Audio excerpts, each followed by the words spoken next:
Warahmatullahi wabarakatuh. Kembali lagi bersama saya Bapak Haikal. Di sini pada pertemuan kali ini saya akan menjelaskan materi tentang 3D hard surface. Pertama-tama sebelum kita memulai pembelajaran kali ini, alangkah baiknya kita berdoa terlebih dahulu. Berdoa menurut agama dan kepercayaan masing-masing dimulai.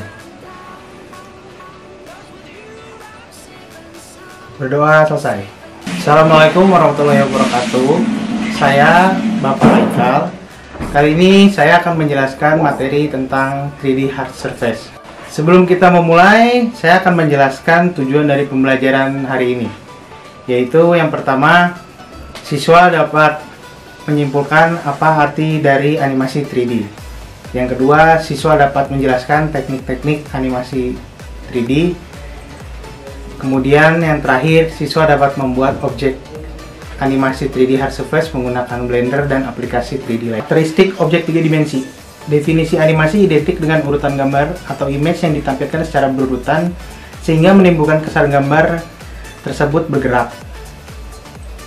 Kesan tersebut sebagai akibat terjadi peralihan dari satu gambar ke gambar yang lain dalam satuan waktu frame per second atau yang bisa kita sebut dengan FPS. Lalu ada tipe vertex, edge, dan face. Dalam software 3 dimensi, pada umumnya terdapat beberapa tipe objek, diantaranya polygon, NURBS, metaball, dan lain-lain. Namun yang umum ada di semua aplikasi 3D adalah polygon, yang pada dasarnya terdiri atas vertex, edge, dan face. Di sini kita bisa lihat komponen-komponen dasar yang terdiri dari vertex, edge, dan face.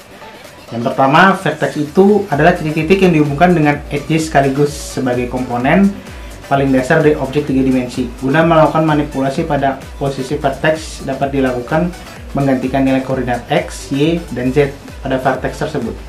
Lalu kemudian ada edge. Edge ini adalah garis yang menghubungkan lebih dari dua vertex atau titik. Lalu yang terakhir ada face, sebuah permukaan yang dibentuk minimal 3 edge atau tris yang tertutup. Lalu selanjutnya ada sketsa objek 3 dimensi. Sebelum membuat karakter atau objek animasi 3D, seorang animator harus menentukan terlebih dahulu bentuk atau benda yang akan dibuat. Seorang animator harus mengetahui karakteristik benda tersebut, seperti bentuk, sifat, dan warnanya. Pembuatan karakter 3D dapat menggunakan aplikasi seperti Studio Max, AutoCAD, Blender, dan aplikasi lain-lainnya. Kemudian di sini ada teknik-teknik yang digunakan untuk membuat sketsa 3D, yaitu yang pertama ada lighting, yang kedua ada airbrush, yang ketiga ada perspektif, lalu yang keempat ada bentuk dan kreatif, lalu yang kelima ada penentuan sudut penglihatan. Yang pertama saya akan jelaskan adalah lighting.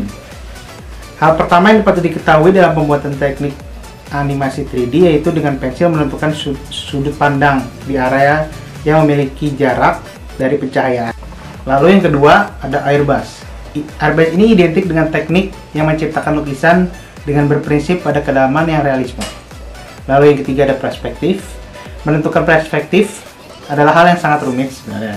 Tapi semakin jauh benda titik fokus maka akan semakin kecil. Maka semakin dekat dengan titik fokus sehingga benda terlihat semakin besar. Lalu yang keempat ada bentuk kreatif. Bisa dilihat seperti gambar ini. Ini adalah merupakan gambar yang berisikan 3 kertas, kemudian digabungkan menjadi satu gambar, yang terlihat seperti satu kertas. Padahal di sini terlihatnya terlihat menggunakan 3 kertas. Lalu yang terakhir ada penentuan sudut penglihatan.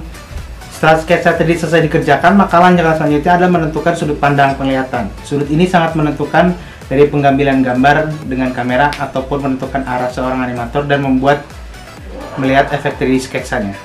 Sketsa pada gambar ini bisa dilihat yang berawalnya hanya sekedar mungkin garis yang tidak jelas, terus berbentuk ke muka, kemudian menjadi sketsa yang utuh. Kemudian selanjutnya ada pemodelan objek 3 dimensi.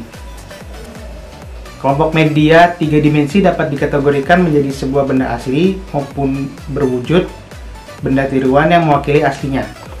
Pemodelan objek 3 dimensi mempunyai beberapa teknik, yaitu sebagai berikut. Yang pertama, teknik polygonal modeling atau sculpt modeling. Yang kedua teknik primitive modeling atau constructive solid geometry modeling. Yang ketiga ada teknik NURBS modeling atau curve modeling. Dan yang terakhir ada model berbasis 3D hard surface. Yang pertama yaitu teknik polygonal modeling.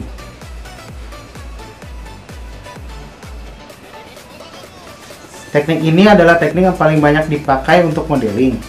Hal ini dikarenakan teknik tersebut sangat simpel, mudah dipelajari dan cepat dalam pembuatannya. Lalu yang kedua, teknik primitive modeling dapat digunakan untuk membuat model-model yang standar bahkan sangat sulit diterapkan untuk membuat model dengan bentuk permukaan yang kompleks. Lalu yang ketiga, dengan teknik NURBS ini atau Non-Uniform Rational B-Spline. Lalu yang keempat, ada model berbasis 3D hard surface. Hard surface ini adalah objek 3 dimensi yang mempresentasikan objek di dunia nyata buatan manusia, misalnya seperti jendela, kendaraan, robot, dan lain-lain. Lalu yang terakhir ada pengolahan model objek 3 dimensi. Pengolahan model objek 3 dimensi memiliki 3 komponen, yaitu komponen yang pertama adalah pewarnaan. Proses ini adalah pemberian warna terhadap material atau tekstur pada objek yang telah dimodelkan sehingga terlihat kesan yang sangat nyata. Lalu yang kedua ada tekstur mapping. Tekstur mapping ini adalah teknik pemetaan tekstur identik dengan metode yang menambahkan detail tekstur permukaan, bitmap atau raster image atau warna ke dalam model grafis yang dihasilkan komputer atau 3D. Sekian di pertemuan kali ini. Apakah ada yang ingin ditanyakan? Jika tidak ada, pembelajaran hari ini cukup sekian. Kurang lebihnya saya mohon maaf. Wassalamualaikum warahmatullahi wabarakatuh.